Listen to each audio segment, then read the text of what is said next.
I like to jump around a little bit.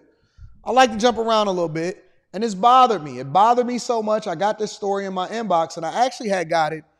Who sent me this story? A bunch of people had sent me this story, right? And it was basically Rita sent me this story. Shout out to Rita. Rita sent me this story, and she sent it to me on TikTok, but it also popped up in my algorithm. I think this is down there in Dallas, Fort Worth, Texas, or Dallas, in that area, if I'm not mistaken. And it's a teacher that is basically the potential for her being able to see out of that eye is slim to none. And somebody threw something at her eye that ultimately knocked her eye out. And so they're now trying to figure out what that looks like. This is your children. These are your kids.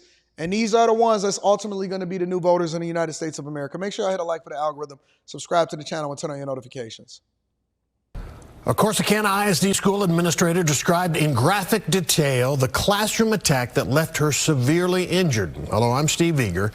Kendra Rogers read a statement to the media, taking no questions, as she described being under attack from the moment she entered the classroom. Fox 4's Sean Rabb in studio with her story. Sean. Steve, under attack from chairs being hurled, attempting to defend herself and another administrator. She was struck by an object in the face that's taking something precious, both physically and emotionally. Kendra Rogers, holding hands with her husband Eugene, followed by family, walks into the Corsicana ISD boardroom, reliving August 15th, the urgent call for help at Collins Intermediate in a classroom for students with behavioral issues. The teacher trying to calm an out-of-control student. Wait a minute, you talking about Room 9 kids? Because Room 9 kids is different. Let me tell you something about Room 9 kids. A lot of people not familiar with this, and I know that some of y'all may be new to the show, so I'm going to bring y'all up to speed on what a Room 9 kid is. Really quickly, a Room 9 kid is a kid that tends to be a little bit stronger than other kids. Most of the time, they're stronger than other kids. You know why? Because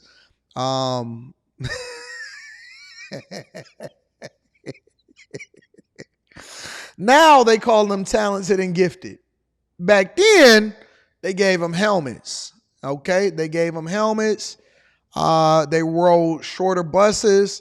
Their classrooms tended to be closer to the bathroom, and most of the time they weren't the type of kids that could go out and about and get to different classrooms on their own, so they all stayed in the same class all day. And back in my day, they also let them out of school earlier so that their mother and their parents can pick them up.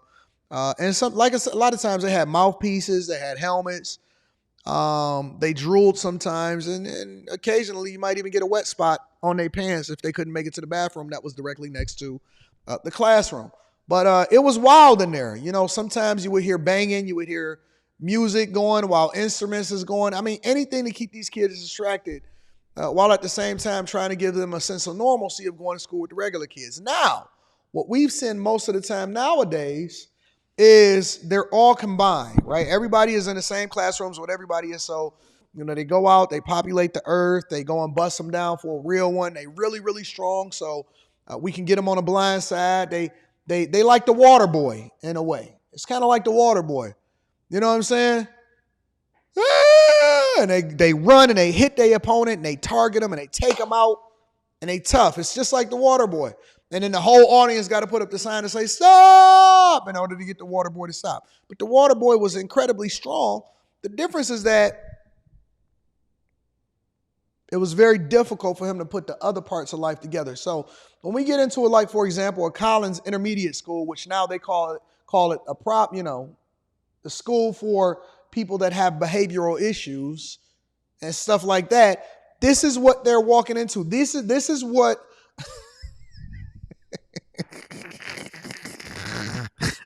it's funny, but I'm telling the truth. It's funny, but it's true. I'm not telling you nothing any different. I'm not telling you nothing any different. Room 9 was a real thing. I don't know if y'all know it. Room 9 was a real thing. Bobby Boucher, that's correct. Bobby Boucher. So when you see this woman telling her story, I want you to know that she's dealing with Room 9 children. And parents, let me add the other part of it, parents that didn't care anything about their children in most instances when they had them. Single baby mamas. I'm just going to give you the real. Single baby mamas, no daddy in sight. He might be in jail. Somebody tell me if y'all heard this story before in the chat, because chat lives matters. Daddy might be in jail. She might have even had him with the 2-for-1. You know the 2-for-1 special down there in Texas. Texas, they giving them out. They used to be in Atlanta. They giving it out in Texas. The 2-for-1 special is you might get herpes and chlamydia at the same time. So when the kid come out and is born, they got herpes in their eyes. And we don't know because the kid can't really communicate with us because it's a baby and it's just coming out. They got herpes and chlamydia in their eyes. Let's give them the 2-for-1. And the parents didn't care. And so as the kid is growing up, they might have even came out, right, and not got infected. And then they wasn't halfway blind when they got out. But the parents is out there like this. And they blowing the smoke in their face and they catching secondhand contact. So now the kid is high all day. And then by the time they get over to the teachers and the principals, the teachers and the principals is now over-glorified babysitters to kids that have been suffering in their own households. And then the parents, if you try to say, hey, man, your kid is bad, the kid is going to go back and tell their mama, and their mama going to come up there with their hair twisted to the side and say, I can't believe you, oh my God. Don't you say nothing to my cat. Welcome to room 9. Welcome to room 9. Parents selling food stamps so they can go and get them trees. They smoking that Reggie, blowing that Reggie right into their kids' faces. A lot of y'all don't know what Reggie. Reggie is a very substandard tree service, if you know what I mean. Blowing that Reggie inside of their face. Got their boyfriend over at all times of the night. Kid ain't getting no sleep because he keep hearing the headboard against his room because there ain't no insulation in that section they housing.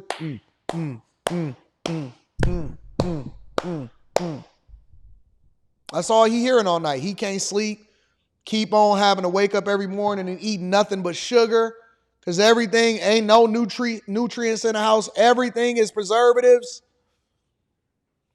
That's a room 9 kid. So when you think about what this principal had to deal with, I wanted to paint the picture for you so you know what kind of strong kid she's running into. When I arrived, the teacher and students were outside the classroom. One student was holding his head, having been assaulted by the student remaining in the classroom. What she describes is a violent confrontation, much more than what the district called a classroom disruption. He picked up a chair and acted as if he would throw it. He finally did throw it at me, but I caught it midair.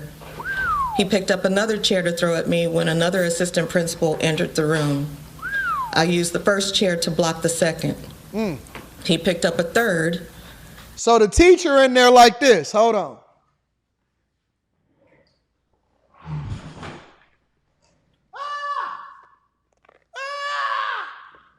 Teacher like this. Room 9 kids is on the loose. Room 9 kids on the loose. Hey! Hold on. What you doing? Put that check.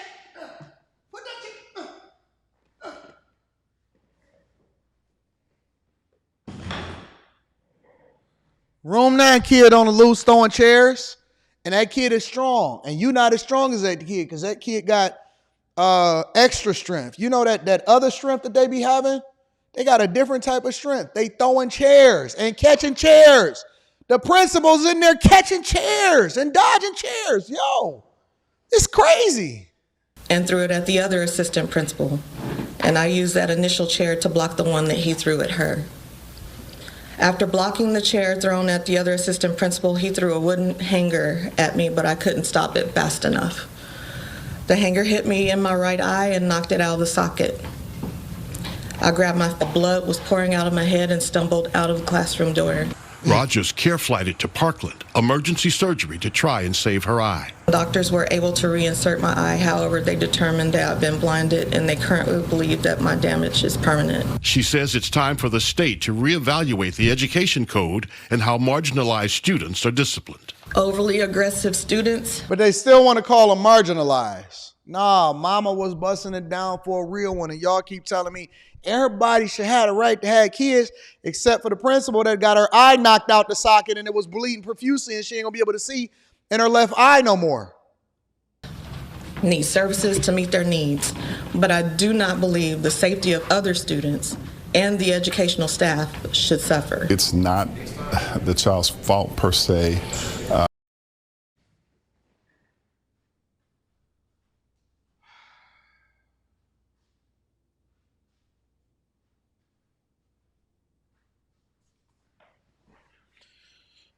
George,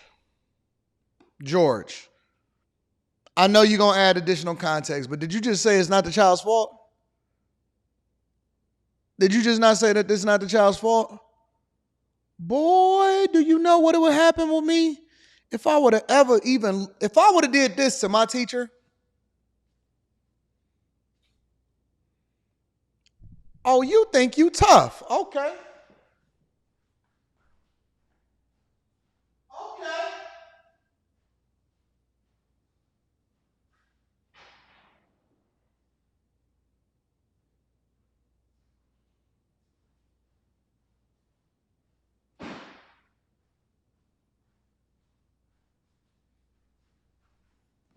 Oh, you think you tough. Did you just flinch at the teacher? The teacher said you, no, I didn't flinch. I was scratching my head. No, I heard you. Okay. All right.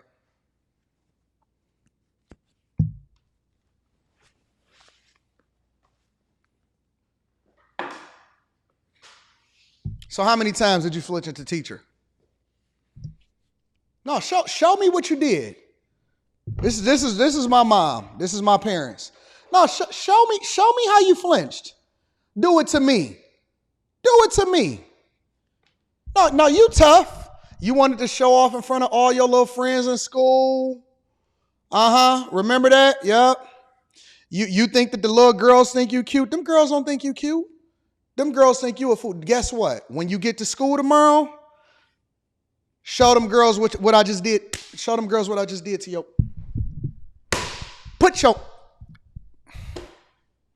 I can't believe it. Did you just pull your hands up off that bed?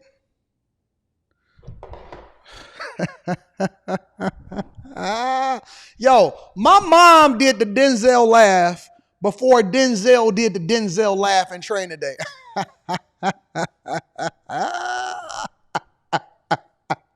You think I'm about to be wrestling with you?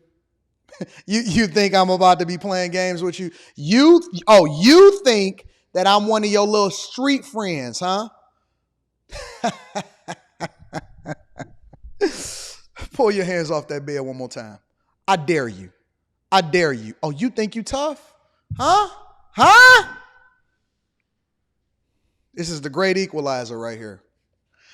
I know that y'all believe in gentle parenting, and you think that your kid can go out here throwing hangers and chairs in the school and be able to get away with it and do what they want to do when they want to do it. I know that y'all believe in gentle parenting and soft life and all of that. Oh my God. Did you eat your vegetables today? Yeah, you believe in all of that, don't you? I'm trying to tell you that this right here, according to what it is that I've seen in my lifetime, this is the thing that's going to keep you out of jail. This is going to keep people's eyeballs from getting thrown out. This is going to keep you from selling drugs. This is spare the rod, spoil the child. They not going to die. I promise you, this is the thing that is going to separate the real from the fake and is going to have your kid being a stand-up, upright citizen and to ensure that they pay their taxes on time and they never going to get in jail and they ain't going to never have to worry about Felice Johnson. I guarantee you that much. I guarantee you that much. Oh, you think you I hated to hear that sound. Oh, you was showing off in school today, huh? Yeah. You thought that you was gonna sit in the back with all of the bad kids, huh? So you different, huh? By the time that beating got over, by the time that good old whooping got done, back to being a church kid. Hallelujah. Was testifying and I thank Jesus. Say it the right. I thank the Lord, and I give my testimony for getting right with God, and for the devil not being here no more. I ain't play that game. We ain't play none of that. I know y'all. Listen, you cute. Your mama keep telling you cute. Oh my God, he cute. He got hair. He got Indian mix in his blood. Okay, all right. But it is the child's fault. It has to be dealt with.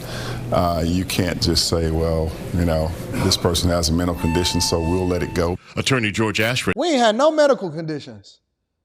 This solved all medical conditions. The devil was gone. Honest to God, the devil was gone. We ain't have ADHD.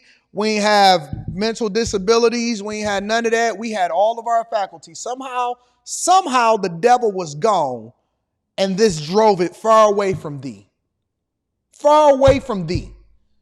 I don't know where y'all got all of these disabilities, where y'all was crazy. Y'all can't control yourself. Y'all just pick up and throw chairs and stuff. This drove it far away from thee. Is not part of this case, but works in both the adult and juvenile system. Ashford says if the boy is charged, it would be a first-degree felony assault. The boy was released to his parents and must stay in a restricted place. But there will have to be a determination made about his conduct that will include psychiatric evaluations. As severe as his actions were, as they've been described to me, and knowing in fact that he does already have a mental health condition, Sean, I can probably almost say for sure, and his age, him being so young, that's probably going to be inevitable. The longtime educator says the governor and the legislature are complicit in what happened to her. Let me tell you something, bro. I'm going to just be real. We're going to go ahead and end this out all day long, every day. And we're going to go to the next portion of the story. But I will tell you this. This is what I'm standing on, and I'm sticking to it. And this is my opinion, and I'm rocking with it. Y'all kids is bad. Y'all kids is bad. It's not the government's responsibility to police your kids and to make sure your kids is not beating up the teachers. This is why I don't know teachers even want to be in the classrooms no more. My daughter know the teacher is an extension of me, and you respect them in the same way that you respect me at home. We not playing no games, ain't no showing off, ain't none of that. I'm going to just keep this belt around me just to let you know that I'm here. And so when you walk by, you never know. You might just get a slash across your back just because I remember what you said to your teacher. But none of that. None of that. Respect was given. Respect no child. What do you mean I respect a child? A child belongs in a child's place. That's what I was taught when I was coming up.